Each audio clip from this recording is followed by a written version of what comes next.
જય ખોડિયાર, જય હર્ષિત, કેમ છો? ને મજામાં જશો? ટેન્શન મુક્ત રહો ને જલસાવાળી જિંદગી જીવો. સો ફ્રેન્ડ્સ, આજે તમને એવું લાગતું હશે કે ધમાલ અને બંને ભેગા થયા છે એટલે કંઈક નવીનતા હશે.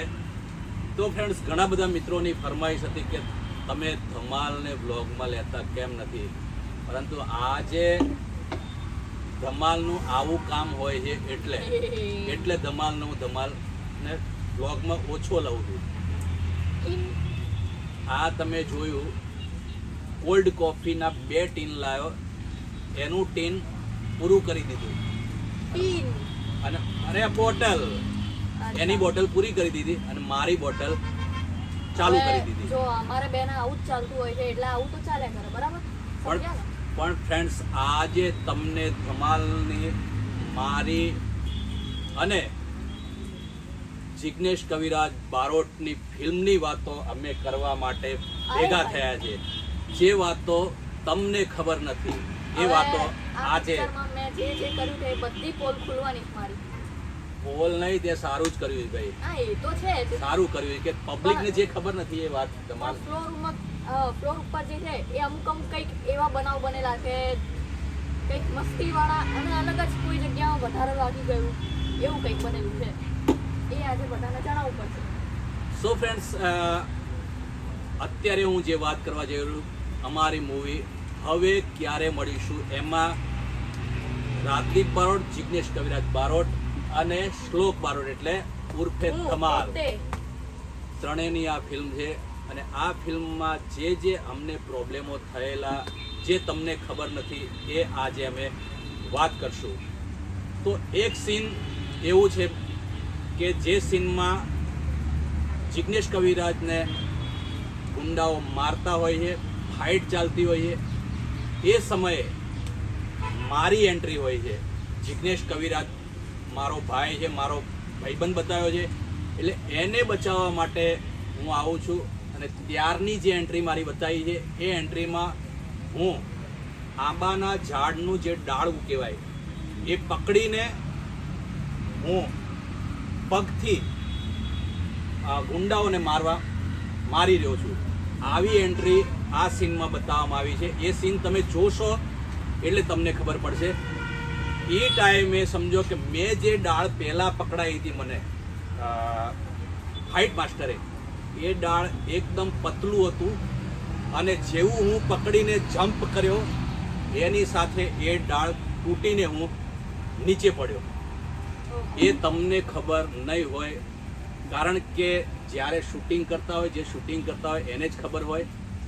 અને ફરીથી પાછું એ સીન અમે બીજી ડાળી પકડીને હું એ સીન કરું છું અને જિગ્નેશ કવિરાજ બારોટને બચાવું છું. અને એમાં ફાઇટ જે થાય છે એ આ ફાઇટ હોય છે. આ સીનમાં બનાવ બનેલો જુઓ.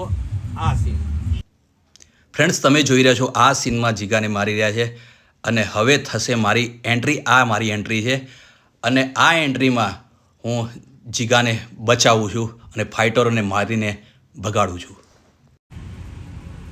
ભાઈ, અત્યારે બ્લોગ બની રહ્યો છે, તારે પીવાની પડી છે. હવે તું તારું પિક્ચરમાં જે થયું એ તું વાત કર, એમ કહું છું. બધા કે ધમાલને લાવો, ધમાલને આ માટે ધમાલને લાવવાનું. અરે પણ મને પીવા દે, હવે તારી વાત કર, ચાલુ કર. ઓકે, તો ફ્રેન્ડ્સ, મારો એક એવો બનાવ બન્યો હતો કે એક તમે સીન જોયું હશે એ મૂવીમાં, સજ્જનસિંહ જે વિલન બતાવ્યા છે એની હું હવેલીમાં જઉં છું અને ત્યાં ગોરલબેન સાથે સજ્જનસિંહ પૂરો વર્તન કરી રહ્યા હતા. તો એ મેં જોયું અને પછી હું દેવરાભાઈને આ વાત કહેવા જે દોડું છું, એમાં સીડીઓ ફટફટ ઉતરીને અને પછી ફાઇટ માસ્ટર જે હતા એમણે મને કીધું હતું કે તારે સીડી ઉતરવાની જ છે, ખાલી કોઈ જમ્પ પમ્પ કે એવી કોઈ જરૂર નથી. પણ મેં એ સીનમાં જલ્દીમાં 3 સીડી ઉપરથી મેં જમ્પ માર્યો હતો અને એ સીન તમે જોશો એટલે તમને ખબર પડશે. આ છે એ સીન. વાહ ધમાલ, જોરદાર. કેટલા પગથિયા જમ્પ માર્યું? 3 પગથિયા હતા. સો ફ્રેન્ડ્સ, આ એ સીન છે જ્યાં મેં 3 સીડી ઉપરથી જમ્પ કર્યો હતો અને હું પડતા બચી ગયો હતો. અરે રાજદીપ બારોટ, આ પિક્ચરનું કોઈ ગીત તો સંભળાવો યાર. કયું સાંભળવું છે? બોલો ધમાલ. મારું ફેવરેટ સોંગ સંભળાવ આજે તો કયું? તું હશે તો હું હસું. એ તારું ફેવરેટ છે, મારું ફેવરેટ છે ને પબ્લિકનું ફેવરેટ છે. અને સૌથી વધારે તો જિગ્નેશ અંકલનું. હા, જીગાને બહુ ગમતું ગીત છે આ. એટલે જીગો મારો ભાઈ છે, મારો ભાઈ બને એટલે જીગા માટે આ ગીત સંભળાવું. તું હસે તો હું હસું ને તું રડે તો હું રડું, તારા વિના જિંદગી સાજા હું જીવીને શું કરું, હા હું જીવીને શું કરું. વાહ, તું વાહ, હસે વાહ. તો હું હસું ને તું રડે તો હું રડું. તું જય મજે. રડતો નહીં પડે. ના હું શેના માટે રહું?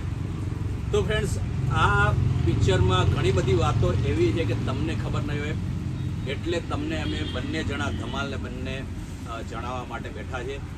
એક સીન એવું હતું, એ સીનમાં સમજો કે જિગ્નેશ અને હું બંને ખાસ જીગરજાન ભાઈબંધ બતાવ્યા. એટલે હું મારા બાઇકના શોરૂમમાં બેઠો છું અને જિગ્નેશ મને મળવા આવે છે. એ ટાઈમે અમે મસ્તીની વાતો કરીએ છીએ અને જીગો પાસે મારી આમ ઉડાવવાનું બહુ કરે, મશ્કરી બહુ કરે, મજાક બહુ કરે. મજાક કયો છે એટલે અમારે બેનો મજાક ચાલતો હોય એટલે મજાક બહુ કરે. પહેલી વાર આ સીન અમારું સામે શૂટિંગ કરવાનું થયું ત્યારે જીગો આવીને મારી સામે બેઠો એટલે ધીરે મને આંખ મારી એટલે હું હસી ગયો. એટલે પાછું એ સીન ફરી શૂટ કરવાનું થયું. અમારું એ સીન શૂટ થતું હતું, શૂટિંગ પૂરું થવાની તૈયારી હતી અને અમે બંને સમજો કે હાથ મિલાવીને છૂટા પડીએ તો ચલ રાજદીપ હું જાઉં છું, ચલ જિગ્નેશ ઓકે મળીએ છીએ એમ કરીને હાથ મિલાવીએ છીએ. ત્યારે પાછો જીગો મને હાથ મિલાવીને હાથમાં આમ કરે છે. એ ટાઈમે પાછું મને હસવું આવી જાય ને હાથ છોડતો નથી. એ સીન તમે જોશો પિક્ચરમાં એટલે તમને ખબર પડશે કે રાજદીપભાઈએ સાચી વાત કરી. જીગો જ્યારે ઊભો થાય છે હાથ મિલાય ત્યારે તમે ધ્યાનથી જોજો આ સીન. ફ્રેન્ડ્સ, આ સીનમાં મેં તમને વાત કરી કે જીગાએ હાથ પકડ્યો અને મારી સાથે જે મજાક કરે છે એ ટાઈપની મજાક કરી. હવે કોપની મૂકી દે અને તારી વાત કર બીજી લેક્ચર જ્યારે બી પછી તમારા અત્યારે વ્લોગ ચાલુ છે. હા તો જો એક મંદિર વાળું સીન છે જેમાં એ પહેલા એક સીન છે જેમાં દેવરાભાઈ અને ગોરલબેન અને વિલન જે બતાવ્યા છે સજ્જનસિંહ એ ત્રણેય મરી જાય છે. તો એ પછી હું વાસળી લઈને જઉં છું મંદિરમાં અને એ વખતે એવો બનાવ બન્યો હતો કે મને લાગી હતી સખતની ભૂખ એટલે લાગે જ ને, અત્યારે બી લાગી જ છે એટલે ઉઠાવો છે. અરે પણ ભૂખ ગજબ લાગી હતી એ વખતે. એક બાજુ શોર્ટ રેડી અને એક બાજુ બફેટ લગાવ્યું. હું કન્ફ્યુઝ થઈ ગયો કે ભાઈ કરું શું. અને એ વખતે એક મારું રડવાનું સીન છે ડાયલોગ પછી, તો એમાં રિયલીમાં હું રોઈ ગયો હતો. એનું કારણ કે પેટ પૂજા ભૂખ લાગી હતી, ભૂખ લાગી હતી એટલે. અને ધમાલને ભૂખ લાગે ને એટલે પછી ગમે ત્યાંથી એ એની વ્યવસ્થા કરી જ લે, ખાવું જ પડે. પણ એ દિવસે ડિરેક્ટરે એવું કીધું કે આ સીન પૂરું થાય પછી જ જમવાનું. એ પૂરું કરતા જે મારી હાલત થઈ છે એ ખાલી હું જ જાણી શકું છું, તમે લોકો નહીં જાણી શકો.